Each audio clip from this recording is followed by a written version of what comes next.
साथियों, आजकल एक प्रश्न बहुत ज्यादा आ रहा है और आना भी चाहिए, क्योंकि आधी आबादी का प्रश्न है।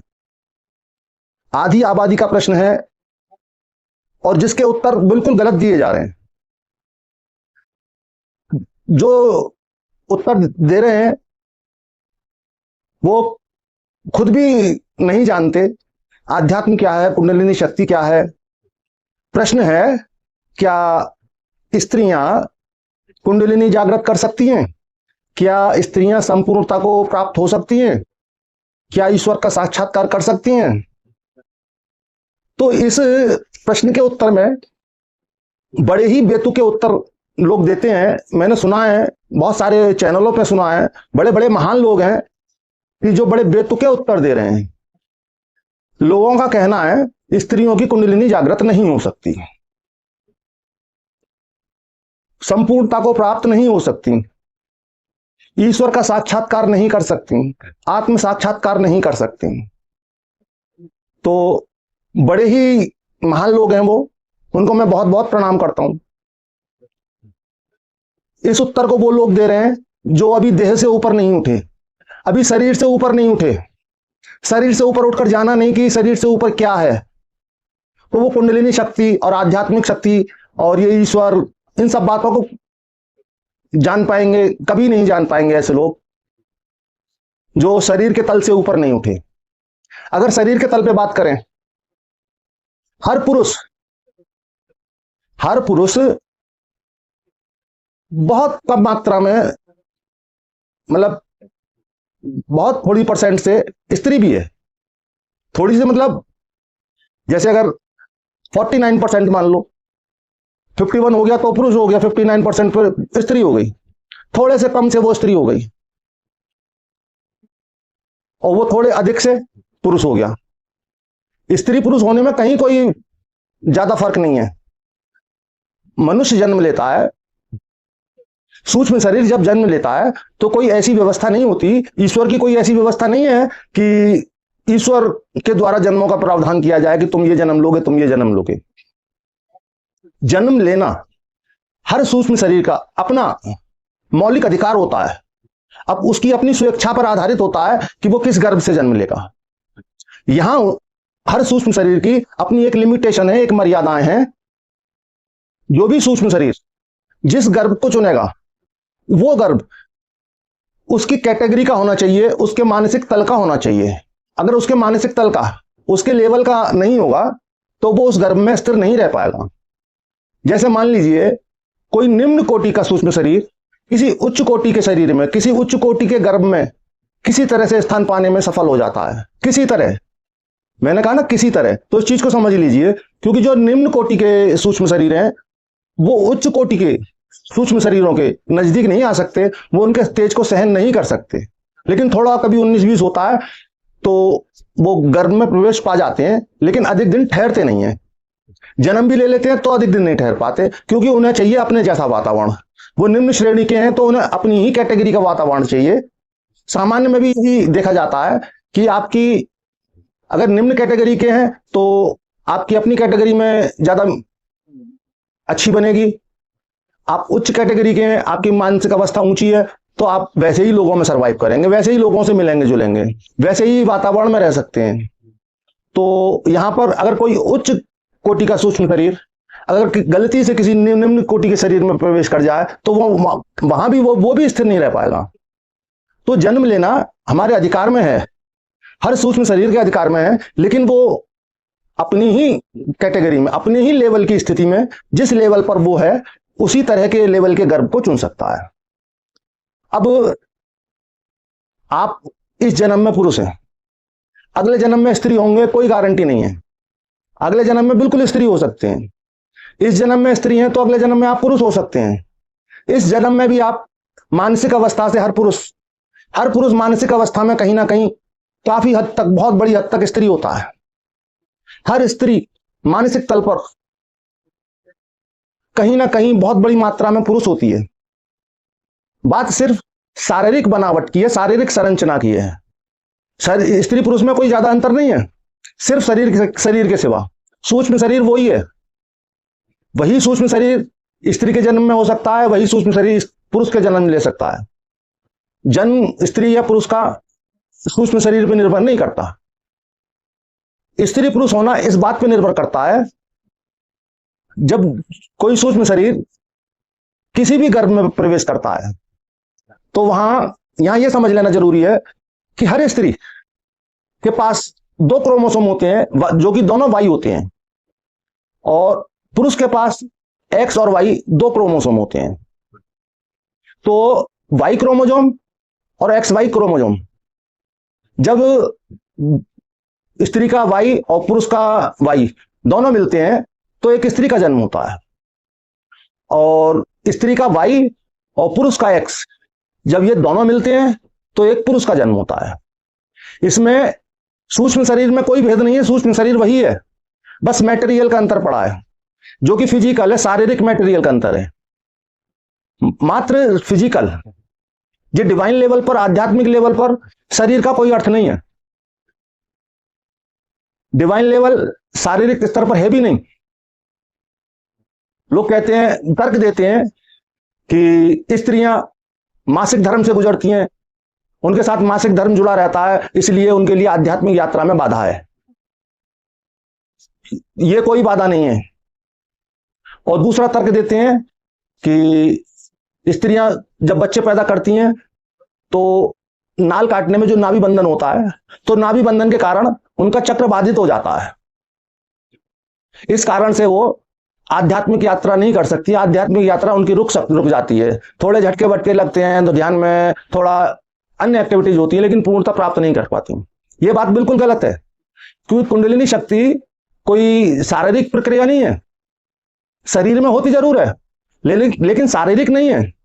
ये तो एक ब्रह्मांडी घटना है, एक डिवाइन घटना है। कुंडलिनी शक्ति को साइंस का कोई उपकरण नहीं देख सकता।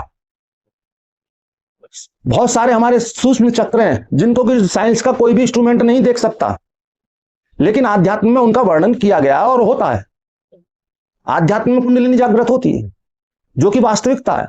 आज हमारा साइंस इतना विकसित नहीं है कि जो वो इन सब चीजों को जान सके।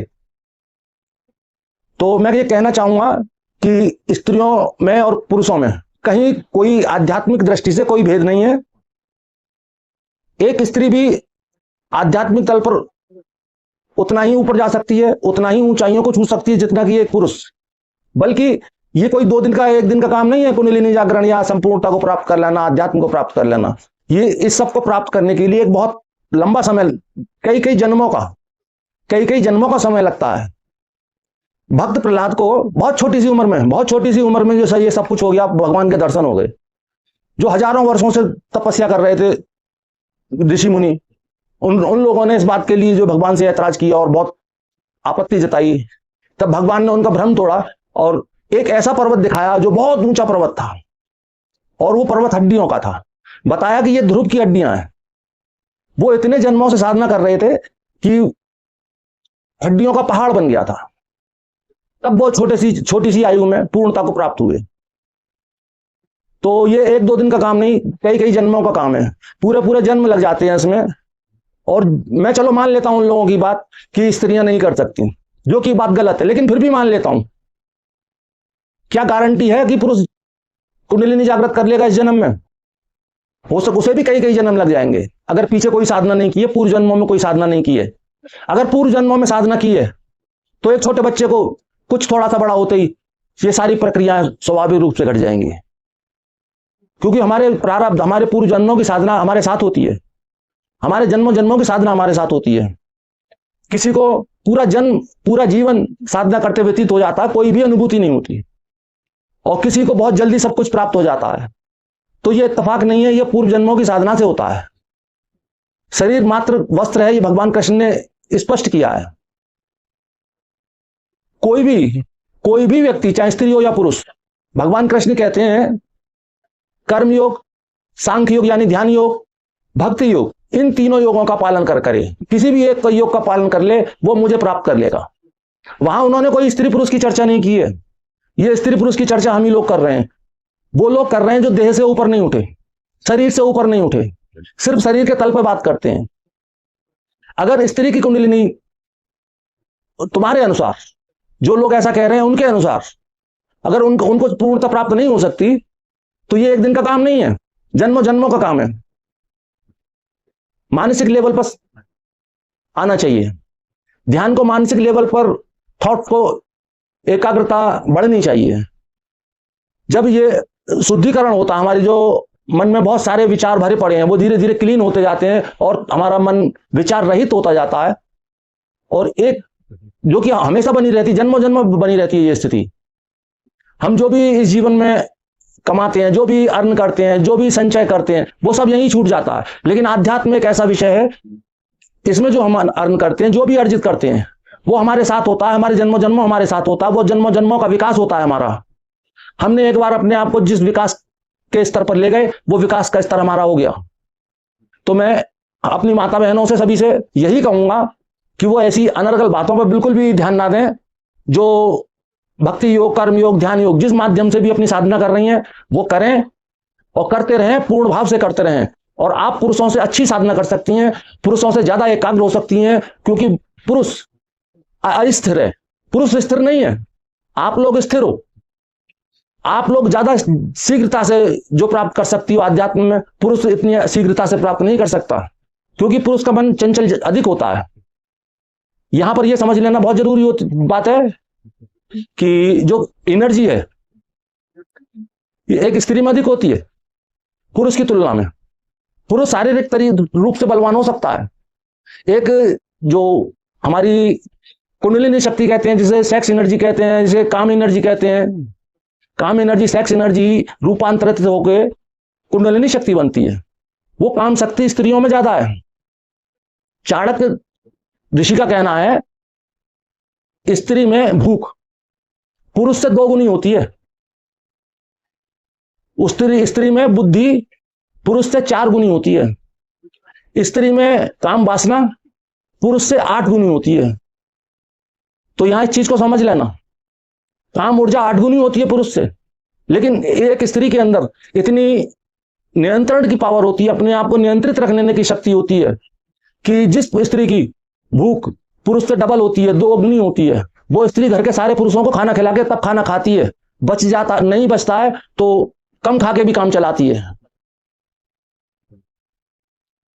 एक स्त्री पुरुष से अधिक बुद्धि रखती है, लेकिन सिर्फ घर में कैद रह जाने के कारण, सिर्फ एक निर्धारित क्षेत्र में रह जाने के कारण उसके बुद्धि का विकास नहीं हो पाता। आज अगर हम देखें, जो स्त्रियां घरों से बाहर निकली हैं और घर से बाहर निकल के वो काम कर रही हैं, उन्होंने पुरुषों को पीछे छोड़ दिया है, अपने अपने क्षेत्रों में बहुत आगे बढ़ी हैं। और ऐसे ही 8 गुना काम वासना होने के बावजूद अपने आप को नियंत्रण में रखने की शक्ति स्त्री में बहुत ज्यादा होती है। पुरुष स्त्री से 8 गुना कम होता है, फिर भी उछले फिरता है, इधर से उधर मुंह मारे फिरता है। स्त्री कभी ऐसा नहीं करती, 8 गुना है उसके अंदर, फिर भी वो ऐसा नहीं करती। तो मैं कहना चाहूंगा, आप में 8 गुना ज्यादा एनर्जी है आध्यात्म के लक्ष्य को पाने के लिए। सभी माताओं बहनों से मैं कहना चाहूंगा, आप में 8 गुना ज्यादा शक्ति है आध्यात्म की ऊंचाइयों तक पहुंचाने के लिए, अपने आप को ईश्वर तत्व को पाने के लिए। एक स्त्री जितना ज्यादा समर्पण भाव से भक्ति भाव कर पूजा कर सकती है, जितना समर्पण एक स्त्री के अंदर हो सकता, पुरुष के अंदर कभी नहीं हो सकता।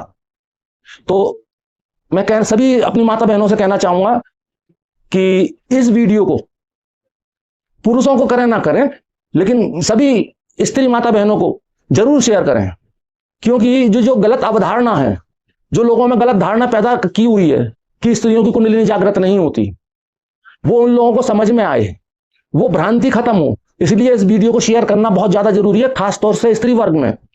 तो साथियों, आपके जो भी कोई प्रश्न हो, जो भी आपकी क्यूरियोसिटी हो, जो भी आपकी कोई जिज्ञासा हो, वो सब आप कमेंट बॉक्स में लिखिएगा। मैं नए नए टॉपिक कहां से लाऊंगा, मैं तो हर विषय पे बोल सकता हूं, जो आप पूछोगे मैं उस विषय पे बता दूंगा, लेकिन मुझे सोचना पड़ता है वीडियो बनाने से पहले किस विषय पे बनाऊं। आपके प्रश्नों से मैं उस सोचने से बच जाऊंगा। मुझे आपका प्रश्न मिलेगा, अच्छा प्रश्न होगा तो मैं आसानी से उसका उत्तर दे पाऊंगा। मैं सभी प्रश्नों के उत्तर आपको दूंगा, अच्छे प्रश्न हो, आध्यात्म से संबंधित हो।